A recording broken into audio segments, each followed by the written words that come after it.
Good evening and welcome to Thinking Green. I'm your host, Janice Janostak. Rana Stoller was kind enough to loan me her throne for the evening, and I'm going to try to make sure that she doesn't regret it, but she will be back next week. Tonight I have some wonderful guests with me. I have Theresa Bessette, who's the supplements and buyer for Fiddleheads, and Carolyn Wilson, who is the personal care buyer also for our local co-op. And we're going to be talking about natural personal care products, and they're going to do an exciting little demo for us later on in the show. So first of all, Theresa and Carolyn, welcome.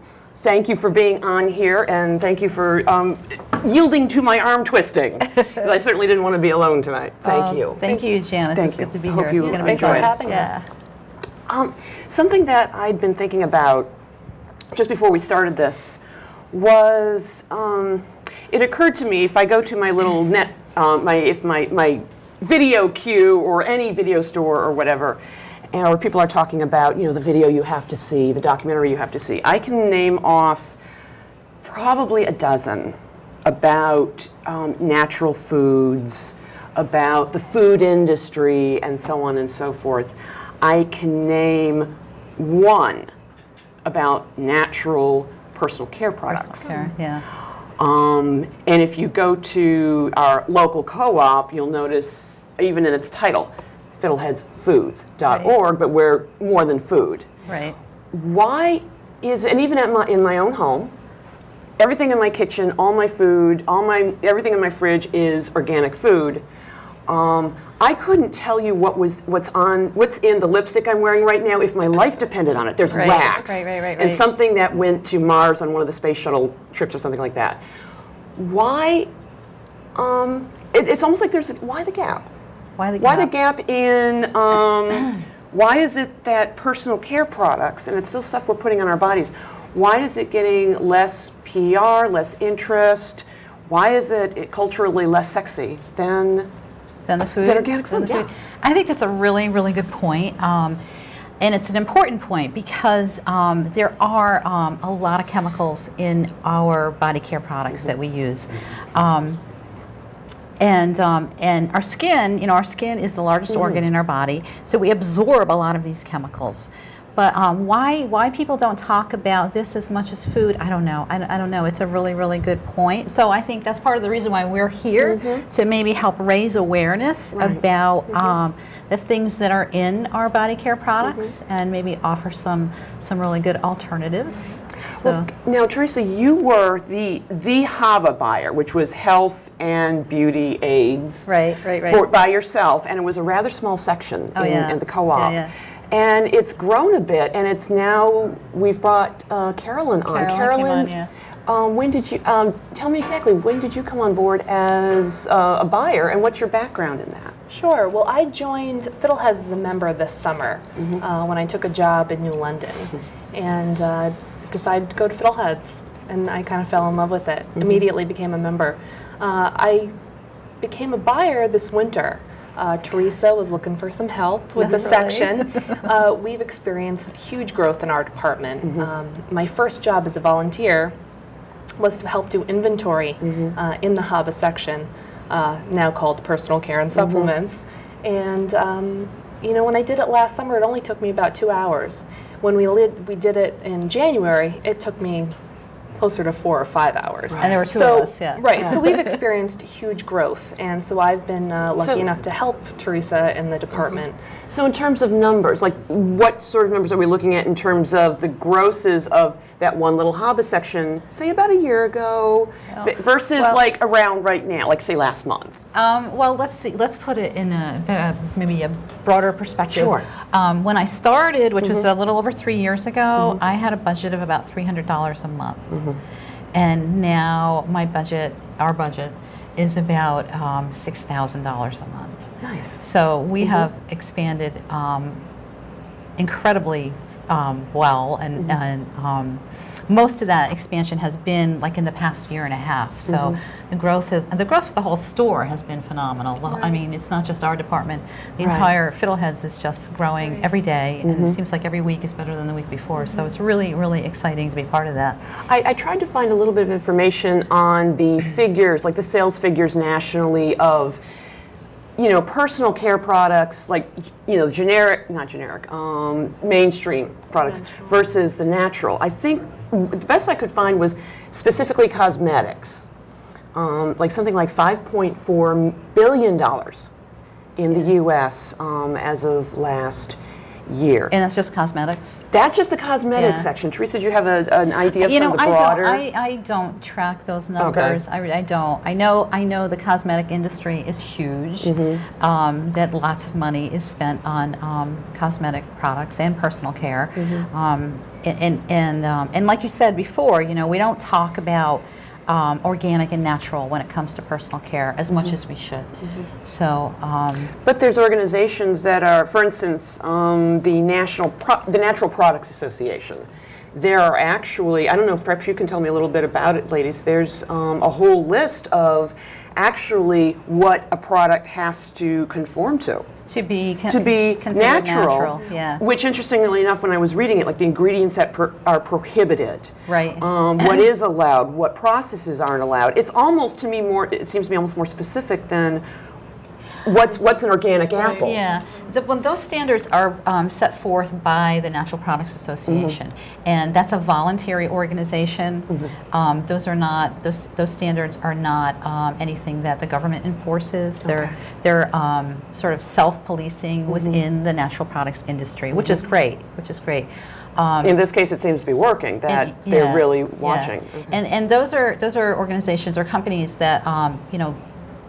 Voluntarily join that group and then agree to adhere to their guidelines. There are some other, and I think this becomes a problem with some of the more mass market products that are maybe not part of the natural products industry per se. They're part of the mass market industry where the guidelines for natural are a little fuzzy. So where natural is being used as sort of like a marketing term rather than and greening, you know, your product. So and because of that, I think it's really, really important for people to read labels. But reading a body care product label, a toothpaste label, is a whole lot different than reading a food label, because there are some chemicals in there that most people have never heard of. Forget about trying to pronounce. They all sound scary. I mean, even the ones that are probably okay for you, they still sound scary. So, well, when even vitamin E, when you put it in its scientific term, sounds it does. weird. So then you don't know what is good for you and what isn't. Question, Carolyn, just because something is in the tube of lotion, bottle of lotion is in the health food store, does that mean it's good for me? Well, it's always a good policy to read your labels, to be an informed consumer. Just because something's labeled natural doesn't necessarily mean that everything in it is good for you. A good rule of thumb that we like to talk about is when you're reading an ingredients list, it's really important to sort of be able to pronounce everything. That's usually a good motto. If there are a lot of chemical names in there that you can't pronounce, typically that's maybe something you should steer away from if you're concerned with having a natural product. If it's things you're familiar with, it's probably better. A nice short list is really what you're going for. That's what I tend to like to see myself. What are some of the things that, for instance, I'm in the store, I'm looking for, sunscreen, I'm looking for this, that, or the other in your ladies section.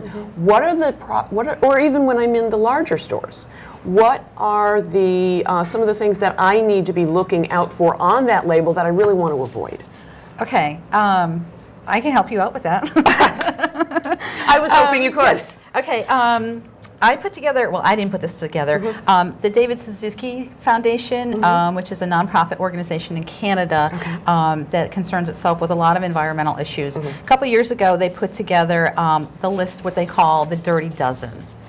This is... and Bob, can we get a close-up on that? This is, and I'm going to go through these. I'm going to go through them quickly, but this information is available on the David Suzuki website, and it'll also be reposted on our Fiddleheads website. Okay. Oh, very. Yeah. Hold We that. got it? Yeah. Hold that Okay. just a moment. Yeah. The Okay. Dirty Dozen Oops. ingredients investigated in the David Suzuki Foundation Survey of Chemicals in Cosmetics, October 2010, and this information is on www.davidsuzuki.org.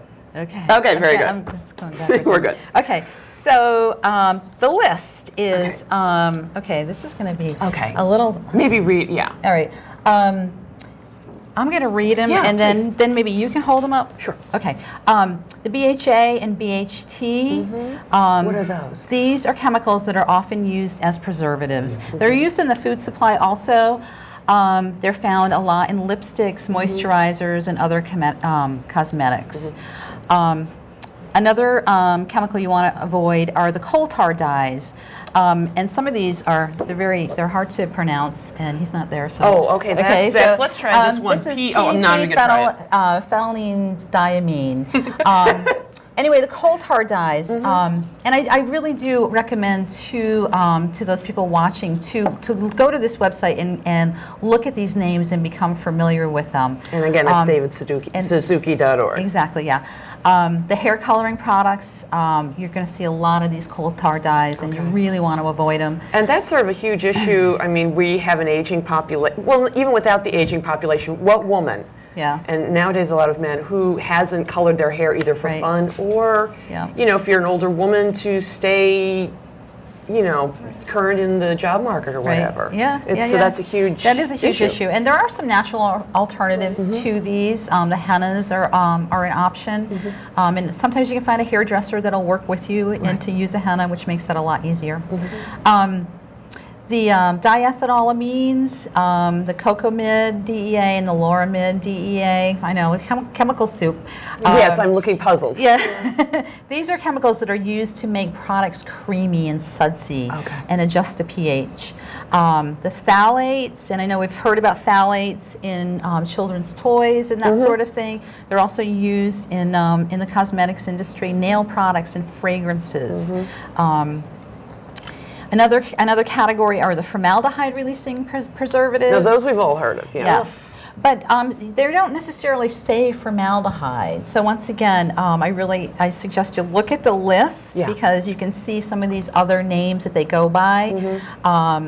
And I'm not even going to attempt to pronounce them. And some of these things are also in our home cleaning products Household as well. cleaning products, exactly, yeah. The parabens, methylparaben, butylparaben, these are widely used as preservatives in cosmetics. And then fragrance. I mean, we often see the word fragrance and don't think much about it. It just says fragrance. It just says fragrance, yeah. And there are about a couple thousand chemical compounds that are used as fragrances, and many of these can be irritating, and many of them can actually trigger allergic reactions in people that are sensitive. Well, there's a lot of people who shop at the co-op who are fragrance sensitive, and you're having nowadays more products that say fragrance free, and all of that. Yes, but yeah, and there's some really tricky things that can go on there because sometimes a product can be fragrance-free, but it may in fact have fragrances that are used to mask the other smells. So it doesn't have an odor per se, but some of these fragrances may still be added. So, but shouldn't that would be at least listed as fragrance? Or sometimes they'll say odorless, and you might assume that means fragrance-free, but that's not necessarily true. So the other, a couple more, there's only 12 on this list, so the dirty dozen. The PEGs, polyethylene glycols and propylene glycol, we're familiar with some of those more as antifreeze. Right, antifreeze. Antifreeze, what are they putting antifreeze in that I wouldn't be putting on my face? They're petroleum-based compounds that are used as cream bases. They're used as thickeners and solvents. Yeah. So I might have antifreeze on my hands right now from whatever lotion. And the thing about these, where they're called PEGs, is that they may be contaminated with dioxin. And that's part of the process in formulating these compounds. We actually end up with even some more toxic compounds. So something to keep in mind. Petroleum, used in moisturizers and hair care products. The silicones, they're found in cosmetics, hair care, and deodorants, and that gives things their slipperiness. And the sodium lauryl sulfate and sodium. That's on just about everything. Yeah, and this is one compound that I think a lot of people are becoming much more aware of. You hear a lot of hairdressers talking about it because it's found a lot. It's found in significant quantities in shampoos, and hair conditioners. And I mean, it's really not good for your hair. Curly hair people like you and I. I don't know. I found years ago that using shampoos without the SLSs made my hair feel better. Right. So, so that's another compound that also, it maybe isn't so much that particular chemical compound that's problematic, but it's the breakdown products that become potentially dangerous. Another big one is the triclosan. And what is that? That is a chemical that's used in a lot of antiperspirants. It's used in cleansers. It's used in hand sanitizers. All those little hand sanitizer things. Those have become ubiquitous. Everyone's got one in their car. Yeah, and those are a real issue. You know, it's a potential environmental toxin. It's a potential endocrine disruptive toxin. And another really important factor is that it may play a role in antibiotic-resistant bacteria. Because we use these and they kill bacteria, but they don't kill 100% of the bacteria. Right. So those that survive can in turn eventually become resistant bacteria and superbugs. Superbugs, yeah. That we talk about, we hear about, and they are a real threat that we really should be thinking about. So those are the dirty dozen, and I don't know if you want to hold them up or. Probably, I think send people to the website. It's kind of hard to read all that type. Okay, yeah. So. Carolyn, you meant, one of the things you meant, petroleum. My first thought, of course, was, that petroleum jelly, which actually has been around at least 100 or more years. Right, don't use it. And don't use it, yeah. But, who didn't grow up with a jar of that stuff in their house, especially if they were, you had a younger brother or sister or whatever. Carolyn, I don't have children. Let's pretend I did. What should I be using instead? For my baby or for myself instead of the petroleum jelly? Well, the great news is as we start learning more about these compounds that we just mentioned, there's been a lot of pressure on the industry to start making more natural products. And that really almost translates into all products, even baby products. So for adults, for kids, even for babies, there's a variety of new products out there that are a little bit more natural and less chemicals. So more and more people are learning about natural body care. But there's also things that people can make at home. That might be even better. Yep. Can I just add one more comment about the chemicals? Sure. Oh, please do. Please do. There are a lot of potential health risks involved with these chemicals, and for sure there's a lot of debate and there's a lot of research that still needs to be done. But there is potential risk, and that for me is enough to say, if I don't need this in my body, why bother? But in addition to the potential health risk, and another factor is the environmental concern. I mean, these products, they're body care products, these shampoos, these body washes that we use, they go down the drain, they go into, they get into our water supply, and they have, a lot of them have been found in fish and aquatic mammals, and there's, there are issues with the toxicity to our environment. So it's not just our health, but it's the health of our planet that we should be And I'm assuming that about. these are not things that biodegrade. No, for the most part, no. Some of them they're break just down there. to even nastier chemicals. Yeah. Now, you've got another little list of things for us. Today's list, we're the list girls. Okay. What is this list? And maybe, Carolyn, maybe you'd like to tell us a little bit about this. Sure. Well, the good news, after we talk about all the things you don't want, there's a lot of things that we do want. If you're interested in becoming more savvy in creating natural products or even purchasing natural products, we have a list of suggestions that people may want to have in their home if they're interested in creating things. A lot of things are great, make great beauty products, and they're available right in your pantry. So for instance, an example of something that's great is baking soda. Baking soda can be used to make toothpaste. Baking soda may be the only time I ever did anything because a celebrity said so. I read something in a magazine and Queen Latifah mentioned she used it on her skin, and I thought, oh, okay. And actually, that's not only have I used it on my skin, it's my toothpaste. You would not believe how good it is. I discovered at getting tea stains off your teeth. A little bit of water and baking soda, and it's just amazing. What other products have we got in our home? Some other good things that you can find right in your pantry if you're interested in making your own products. Apple cider vinegar can be used as a skin toner, and it can soothe bug bites and a sunburn as well. Witch hazel is a product a lot of people have at home. It's kind of a throwback. I've used it as a toner. Yeah. Right, exactly. It's a great astringent. Oatmeal, you can do a lot with oatmeal. You can make facial masks and cleansers with oatmeal, even a bath soak. Yogurt is another thing you can find right in your fridge. Right. And you can use it in facial treatments and hair care. A lot of people don't know that. A myriad of fruits and vegetables you can do all sorts of things with. That sounds like fun. Maybe a little too much. You know, you could get a little overboard with that. So you can make something. You can make a facial mask and have dessert at the same time. Absolutely. Yeah, I like that idea. I like that idea. And it's a cost-effective alternative for people, and it's creative and it can be fun. You can have your own spa night if you want. Yeah, spa nights are fun. Yeah, they really are. They're fun. I'm assuming you ladies have done spa nights. Oh yeah, my daughter's 14th birthday party. We did a spa night and made all kinds of goodies with stuff we had at the house, and it was such a huge hit. Really? It was a huge hit. The girls were into it. Oh my gosh, yeah, yep. Now, actually, when I went online, I found there are websites and all sorts of things and blogs with information on how to make your own stuff. There's lots of information available. Lots of information. Yeah. How many people are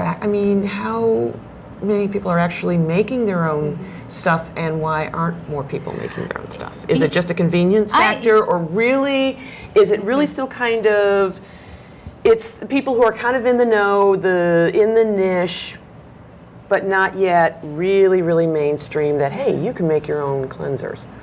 I just think we don't do it. We don't talk about it enough, and I think for a lot of people, it's foreign, and it seems like it would be a lot of work. It's not a lot of work, and the cost savings is absolutely amazing. I mean, the prices that you pay for all natural, chemical-free products, they're expensive. They are expensive, and primarily because their shelf life is so short. Okay. Because they don't have the preservatives. So that's something you need to keep in mind. But it's so simple, it's so easy, and it's so much fun to make these things. Well, in terms of the cost savings, can you give me on one item, like making a lotion, or can you give me a comparison? Okay. Well, the toothpaste that we're going to make later. Oh, we're going to make toothpaste. We're going to make toothpaste. I like that. We're going to make toothpaste. Then we'll make probably a 2-week supply of toothpaste, and it probably costs maybe 25 cents. For a 2-week supply? Yeah. As opposed to... What, $4 or $5 for a tube of toothpaste that'll last you a month? And it would take me how many minutes to throw this thing together? Oh my gosh, not even 5. That sounds like it's worth it. Yeah, that sounds like it's worth it. And you're going to be demonstrating it. Yeah. For us. And you're going to love it. Yeah. Okay, good. And what else are you ladies going to make for us? Let's see. We're going to do a soap. We're going to do the shampoo. Okay. Do shampoo. And then also, which everybody needs. Right. Yeah. I'll use it. A facial wash. Ooh. Yeah. That'll be fun. That'll be easy. Okay. And then we're also going to do bath salts. Okay. Yeah. And these are all very, very easy things to do. And like things like the bath salts, they make wonderful gifts. And they're so simple. They're so simple, and they're good for you. not only are they free of chemicals, but they're also really good for your skin. Especially when you start adding some of the fruits and vegetables and the dairy products, the enzymes that are in those kinds of things. Do a lot to stimulate and exfoliate your skin, and so they're good, yeah. Well, and just in case any of the gents out there think this is a girly topic, I saw, again, my research indicated to me... They brush their teeth. They brush their teeth, they wash their hair, and currently the estimate is that the American male puts some skincare product on either his face or hands or whatever about 5 times in a 24-hour period. So guys, the gals are not the only ones who are into taking care of their skin and looking good. So there's a little something for everybody here. Yep. And I just want to remind people that if anybody wants to call in, you've got a comment or question, we'd love to have you call. It's 800-253, I am looking at the monitor, 2285. Again, comments, questions, please call in. Marriage proposals will be considered on a case-by-case basis. And remember, keep it clean, kids. Okay, so how many minutes, how are we doing so far? Have we missed any? Are we off the air? No, we're still on here. Well, I can't. I'm looking Carolyn, forward, did you? Yes. I'm looking forward to jumping and making some great things, and hopefully taking a little bit of the intimidation out of this. Now, how did you learn how to make these things? I mean, was this something you came to Fiddlehead, you became a member, and you learned this stuff because of, or is this you came with this knowledge already? Well, some of it I knew. I've always had an interest in natural products, but I've learned a great deal since I've been working with Theresa, and it's been great. And Theresa, you had said to me the other day, you are, there's an organization that you are a part of? Oh, the Natural Products Association. Yes. Yeah. Well, there was a lot, I found a lot of information, and I forgot to provide that website. If you Google Natural Products Association, you'll find it, and they have the standard and certification of personal care products. Very specific, like all products that are labeled or branded natural must be made with at least 95% natural ingredients. Question, just because something is natural, is it good for me? Oh gosh, no.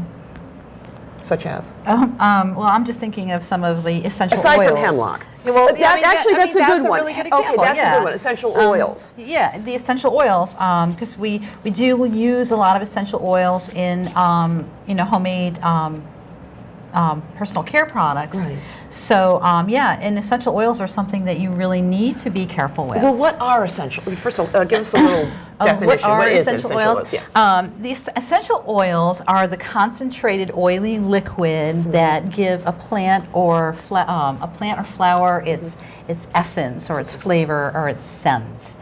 They're also referred to sometimes as aromatic oils or volatile oils. Essential oils can be derived from different parts of the plant. They can come from the bark, the resin, the flower, the fruit, or the seed of a plant. So all of those parts can produce essential oils. And it's interesting, like with an orange, the sweet orange tree, the peel of an orange, when you break it open, you're going to get squirted with oil, and that's your sweet orange oil. The blossom of the orange tree has a different essential oil, and that's called neroli oil. Okay, and it's kind of funny because neroli oil is one of the most expensive essential oils, and orange citrus. I mean, the orange peel is probably one of the least expensive. So that's going to be one of the things we're going to be talking about a little bit more when we come back from break and community. In community calendar. Yeah, we can talk a little bit more about essential oils. We'll do some quick highlights, and then we can jump into making some goodies. Fabulous. And just to let our audience know, the community calendar will be coming up. Please don't take the snack break unless you need to. It's highlights, things going on in the community that you may want to know about. And then when we come back, we've got I see a lot of very interesting things over there, oils and vinegars, and we're going to have a little fun. We're going to have some fun, yeah. Okay, that's great. So again, please call in with your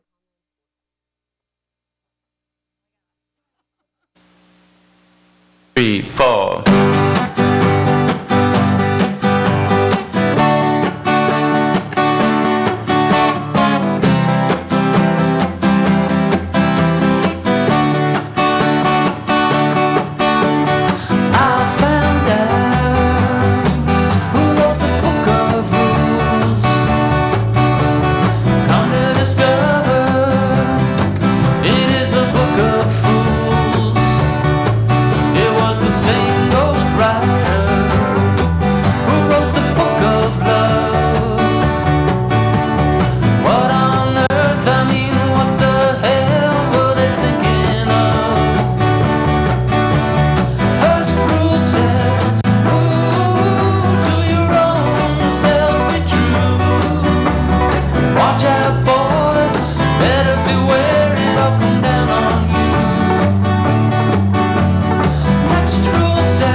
I found out about the book of rules. I found out. And welcome back to Thinking Green.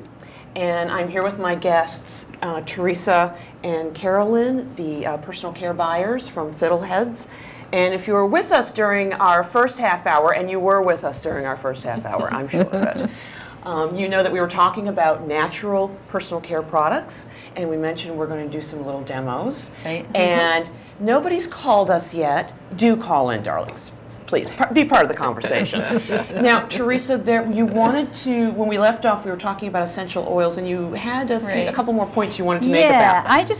There are a few things about essential oils that I think are important for people to be aware of before you jump in to use them. And one of the most important things is that essential oils should never be used undiluted on the skin.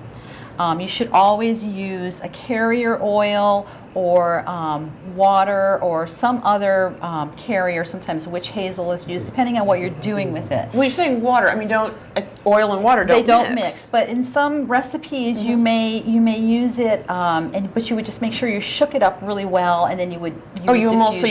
You would use it. like an atom and the squirt. That thing, yes, the thing our grandmoms, our mom had on the point is, you don't ever want to put essential oils on your skin directly.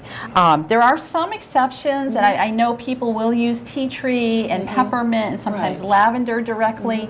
I'm not an expert on essential oils by any stretch of the imagination. I did a lot of research, and most of the sources that I went to, and they were all respected herbalists and essential oil people. Nobody suggested. Their general rule of thumb is do not use them undiluted on your skin. Well, I know in our medicine cabinet we have a little bottle of clove oil, which my partner's mom had it based on the label. I'm thinking 1950s or 1960s. It still is potent, as it was X number of decades ago. And they used to use it for, if you had a little toothache. And you still do. And it still numbs your tongue. Yes, and clove oil is absolutely amazing for relieving tooth pain. And I do use that straight. Now that you mention that, that is one I know I do use.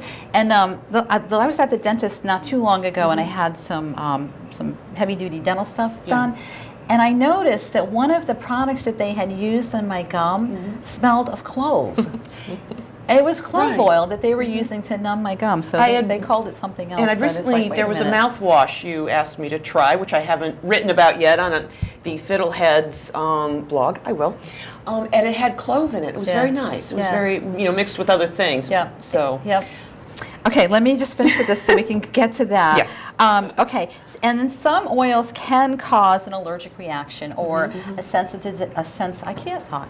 You can become sensitized to them, sensitized. Okay. Which means you may not have an allergic response at that time, but over time, using the product over and over, at some point you may have a severe allergic reaction. So that's just something to be aware of. There are some essential oils that really should be avoided during pregnancy. So I don't have that list. Is that on the David No, Suzuki? that's actually on a different website. It's AromaWeb, and any if you went to do any research on essential oils, you would find that list. Okay. Also, pregnancy and certain other medical conditions. So. Bottom line is, if you have a medical condition or if you're pregnant, before you use essential oils or any herbal product for that matter, do some research and find out if it's okay. Sort of just because a mushroom's growing in the woods doesn't mean you're going to pick it and eat it. Exactly. Yeah. Yes. So what is that website again for people who want more information about essential oils? AromaWeb. Are you going to focus in on that? Yeah, we've got it on our screen, www.aromaweb.com. There it is. Yep. And that's a website that is very, very informative. They're not trying to sell you anything. They're giving you information about essential oils. And I think that's really important when you are doing research, especially on the web. What's the goal of the website? Is it to sell you something or to provide information? And this is a very, very informative website. Another thing with essential oils, less is more. Just something to keep in mind. If one drop will do it, you don't need two. and you should never let children or young adults or anyone be around or use essential oils if they're not familiar with what they're doing or unsupervised. You know, And presumably don't get the stuff on your hands and then rub your eyes with it without washing. Yeah. Yes, exactly. And then essential oils should not be taken internally. We use essential oils in culinary for cooking. Right, like peppermint oil. Yes, to flavor, and that's fine because the amount that you're actually going to ingest is minute by the time you get done with your recipe. Okay. But when you're using essential oils for medicinal purposes, they're generally they're not used internally for medicinal purposes. The compounds are absorbed either using aromatherapy, so inhaling them, or absorbed through the skin. Would it make me sick?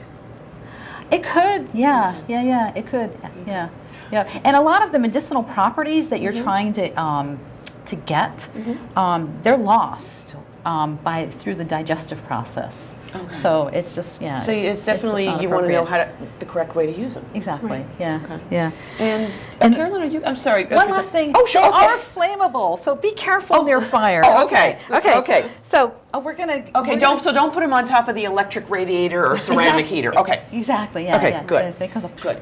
Carolyn, what are quick question back to you in buyer mode? Yeah. What are some of the products, some of the personal products that you get the most requests for, either on the web or in the little black book, or people come up to you and say, "Hey, do you have this?" Well, let me tell you, people are pretty particular about their toothpaste and also about their shampoo. We get a lot of requests for shampoo and toothpaste, and luckily today we're going to be making some of those. Okay. Yeah. Well, toothpaste hopefully is going to be neat. But can we start with that one? Absolutely.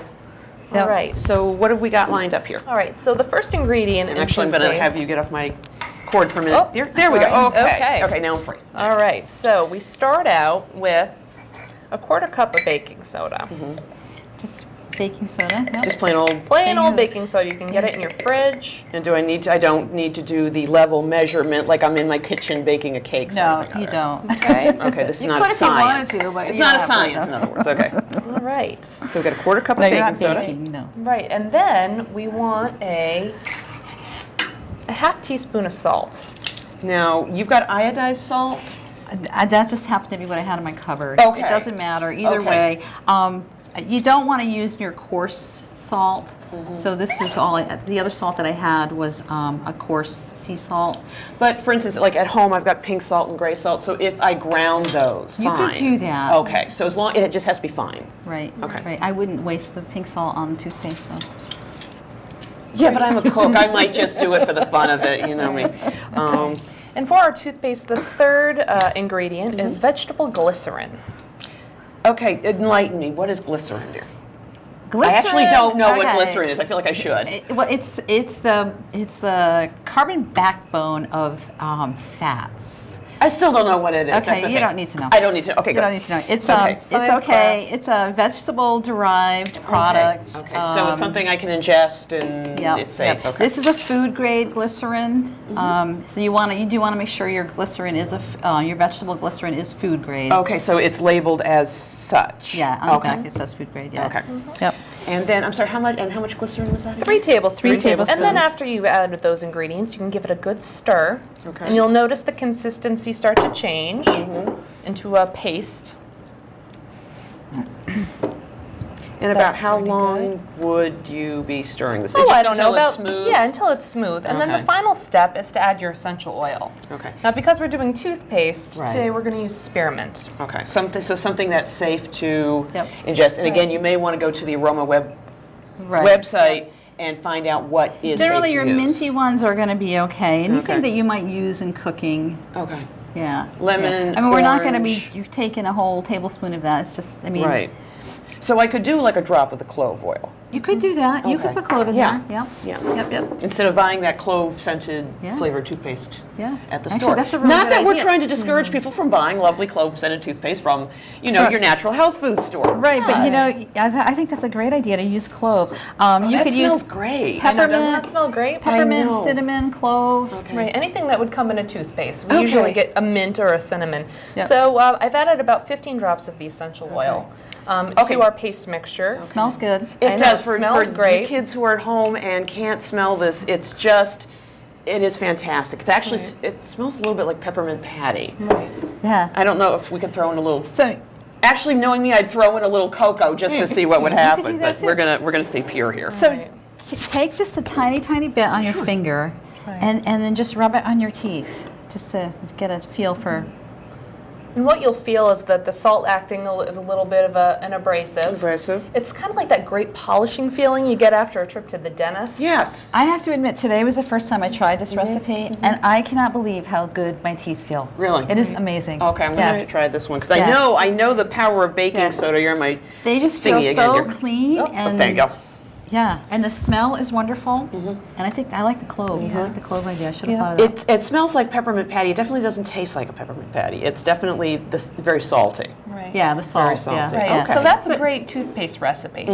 And then, would you store it like in a jar, You in could a tin, in a You could store it in airtight container? well, it doesn't necessarily have to be airtight, but one of those little, like cream jars that you can find anywhere. And the shelf life on this, actually, they said it's indefinite. I wouldn't say indefinite, but I would, 3 months definitely. Yeah, I mean, there's nothing in here that's going to go bad. Okay. So, It just yeah. will the essential will the spearmint will it kind of just lose its potency, or does it wanna just kind of see? stay potent indefinitely? I think in time, you're right, the spearmint would lose some of its potency, Okay. but you could always add another drop or two more. And you could also do it unflavored. You could. Okay. You could do that. Okay. Yep. So what's next on the? So now we've got our toothpaste. We have our What's next toothpaste. on the agenda? The next popular item that we always get questions about and that people are concerned about what's in are shampoos and conditioners. So today we're going to make a shampoo. Now this is something I'm really interested in because I have looked at the back of those bottles. Right. Yeah. Of the stuff, it's like, okay, space age polymers. Do I want this? And it Right. it really sort of. There's something about it, even more so that I don't even know why. More so than what I'm putting on my skin for some reason.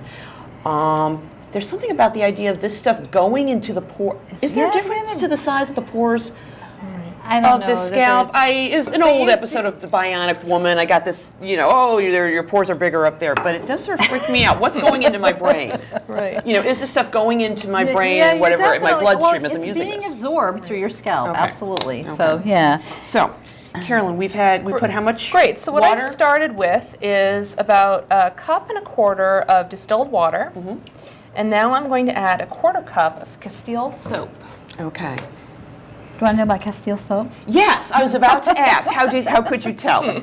Castile. I mean, does it come from Spain? It does come from Oh, Spain. okay. That's where it originated. It comes from Spain, from the Castile region, where they're famous for their olives.